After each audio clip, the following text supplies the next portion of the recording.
Now, adventure bikes are probably the most versatile bikes you can buy. Whether you want to go touring or commuting or off-roading or weekend scratching, a good adventure bike will take it all in its stride. But which one to choose, especially with so many new options on the market for 2023? Well, here are our top 10 picks, going in price order, ascending. First up, we've got one of the most highly anticipated bikes for the new model year. It's the Honda TRANSALP. You see, the TRANSALP is a name that stretches way back to the 80s, and so naturally this thoroughly modern reincarnation has generated a considerable level of hype. So can it possibly live up to that famous name? Well, we're yet to actually ride one, but it will be based upon the same platform as the new Honda Hornet Naked, which I have been lucky enough to review already. And let me tell you, the engine is a lot of fun for a relatively affordable machine. It's a 750 parallel twin that feels super versatile because it's got loads of grunt in the low to mid range, and yet it's got this free revving nature that brings plenty of entertainment when you do start to wind it up. In fact, it makes 90 horsepower peak, which is a strong number when you set it against the competition. Personally, I think that engine is going to be absolutely ideal in a middleweight adventure bike like the TRANSALP, and also the rest of the spec looks up to scratch too. Now, pricing is yet to be announced, but I think it'll probably be around the 10 grand mark, and that'll put it in direct competition with the long-standing favorite in this particular market segment, the Yamaha Tenere 700. But it's not just Honda trying to muscle in here, with Suzuki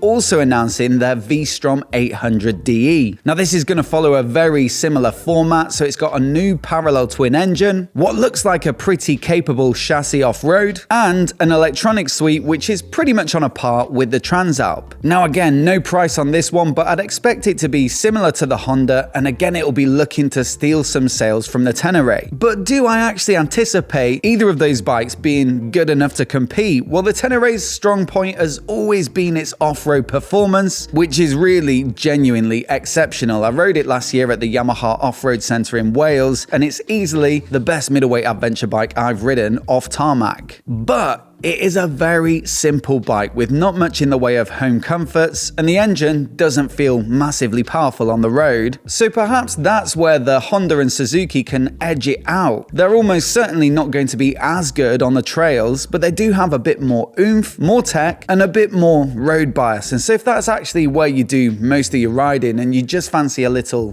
dabble in the off-road side, then they could both be good bets. But wait, there's another. You see, KTM just announced a revival of their 790 Adventure, and given that it'll be manufactured in China by CF Moto, I'd expect the price to come in at something comparable to all of these others. It's really going to be difficult to pick a winner in this very tight market, but the KTM genuinely looks like it'll be an absolute blast on a budget. It'll be the most powerful of the bunch at 95 horsepower. The styling has been updated and massively for the better in my opinion, and the way that the fuel tank hangs low either side gives it a really approachable chassis that feels super planted and unintimidating. The only question will be over the quality of the CF Moto build. This is, after all, along with the 790 Duke Naked, the first collaboration between these two brands. So while KTM do say that the manufacturing process will be supervised by KTM staff, and to be fair, the CF Moto bikes I've seen in the flesh do look pretty well made, I'll still be looking to see one up close and give it a good test before I can give my full verdict, but certainly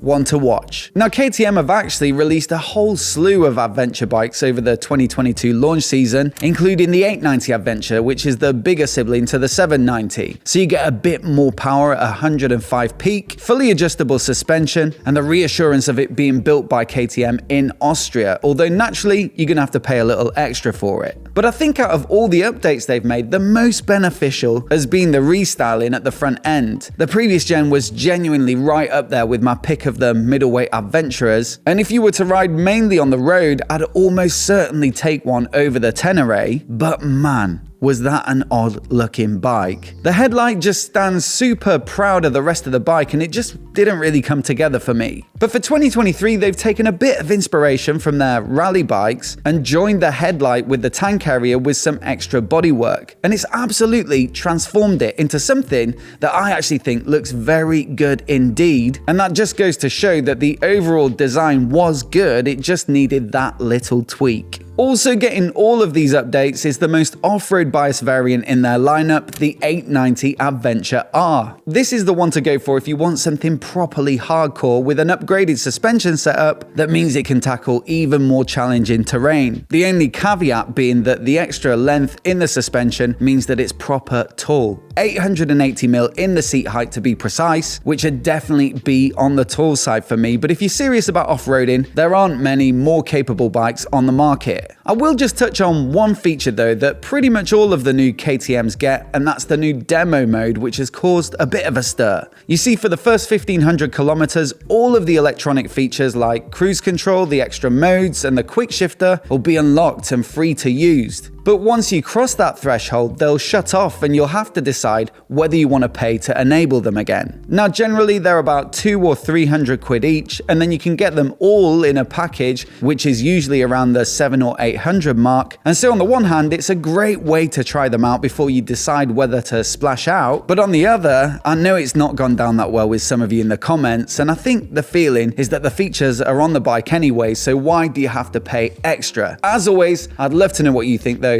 down in the comments. Now, before we get on to the next one, I just want to say a massive thanks to Cardo for sponsoring this video. Cardo make the best Bluetooth comms units on the market, and so it's really very easy for me to recommend them. Here at MOTOBOB, we use their flagship product, the PackTalk Edge, and if you want to chat to your mates through a group ride, then personally, I think this is the best way to do it. It's got all the latest tech features like voice commands and awesome noise gating on the mic, but my favorite thing about them is the dynamic mesh networking. What this means is that a group of up to 15 riders with a mile between each can join a conversation, and the more of you in the group, the stronger the network. Plus, you can drop off and catch back up, and it'll just seamlessly and automatically heal you back into the group. Genuinely, I love these products, and so if you want to find out more, there's a link down in the description along with a discount code specifically for my viewers. So once again, a massive thanks to Cardo for their support. Now, next on the list, we've got the Suzuki V-STROM 1050DE, which definitely looks like an interesting proposition. You see, the V-STROM 1050 has been on the market for a couple of years now, and while it does offer great value for money and some interesting semi-retro looks, it's definitely at the more road-biased end of the spectrum.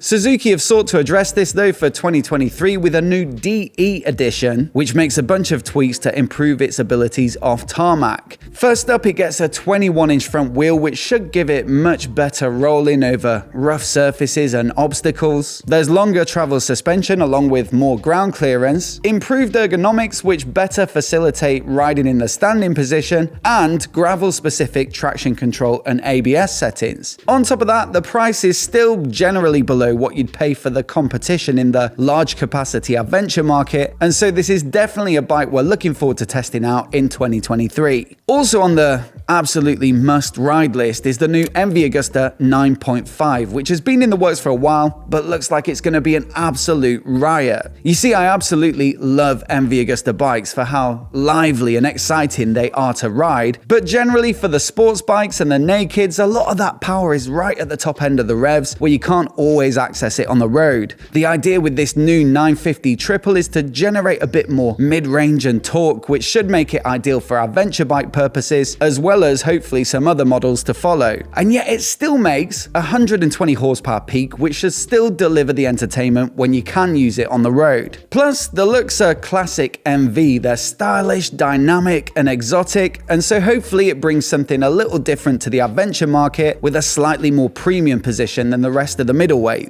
Hardware and tech all look absolutely top notch, and so let's hope the final product is every bit as good as it looks on paper. No price yet for this one, but expect it to be at the top end of the segment, but you should get top end performance. Now, I thought I'd give you a bit of a break from the KTMs, but they're back on the list with their fourth entry, and it's the new 1290 Super Adventure S. New for this year, we've got updated paint schemes, an improved navigation system, and that demo mode that we just talked about, but other than that, it's largely the same, and I reckon that's a good thing. The 1290 V-Twin is bags of fun, the semi-active WP suspension delivers excellent versatility and ride quality, and just all round, this is one of the most fun large capacity adventure bikes you can currently ride, if not the best. But the other contender would probably be the Ducati Multistrada V4, and while the standard bike remains unchanged for 2023, we do get this new rally model which focuses a little more on long distance riding and touring. Firstly, it gets a 30-litre fuel tank which puts it directly in competition with BMW's R1250 GS Adventure and the Tiger 1200 Explorer models from Triumph. The Ducati V4 engine is mega thirsty on fuel though, so it won't go quite as far in a tank as those two bikes, but it's still a big step up from the 22 litres of the base bike. Now they've also made some tweaks to the comfort with more wind protection, rubber inserts in the foot pegs, and a longer subframe that gives more space for the passenger and luggage. On top of that, you've got some interesting new tech with a rear cylinder deactivation system that helps keep the rider cool even whilst riding at low speeds, and then the easy lift suspension feature which softens up the damping when you switch the bike on to make it easier to pick up off the side stand. Super impressive and definitely right up there if you want an adventure bike that has all the bells and whistles, but perhaps it might surprise you to learn that the £23,590 price tag isn't quite enough for it to top this list, and that honour goes to the new Zero DSR-X. But can an electric adventure motorcycle really be worth that price tag? And does it even make sense at all to have an electric motorcycle that's meant to do touring and distance? Well, I was lucky enough to go and ride it at the launch in Sicily a few weeks back, and so you can find out exactly what I thought of it if you click on the video that's on the screen right now. And if you're new here and you want to see more videos like this, hit subscribe,